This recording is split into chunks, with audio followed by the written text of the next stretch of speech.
আসসালামু আলাইকুম, আমি মেহেদি। তো আজকে আপনাদেরকে একটা সুন্দর পাহাড়ের সন্ধান দিব, সেটা হচ্ছে সুপ্তধারা ঝর্ণা প্লাস হচ্ছে পাহাড়।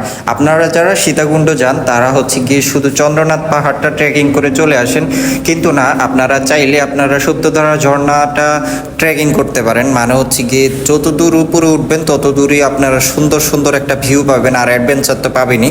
তো দেখতে পাচ্ছেন আমরা মোটামুটি সুপ্তধারা ঝর্ণার অর্ধেক পাহাড়ের উপরে উঠে এত সুন্দর একটা ভিউ পাইলাম। আসলে আমরা দেখে আমাদের বক্স বাজতেছিল, এখানের মধ্যে আমরা গান শুনতেছিলাম, আসলে ভালোই একটা ফিল পাইতেছিলাম। আর চারপাশের ভিউটা তো অসাধারণ সুন্দর। আলহামদুলিল্লাহ আমরা মোটামুটি টপে উঠে গেছি। দেখতে পাচ্ছেন আসলে কথা বলতে অনেক বেশি কষ্ট হইতেছে।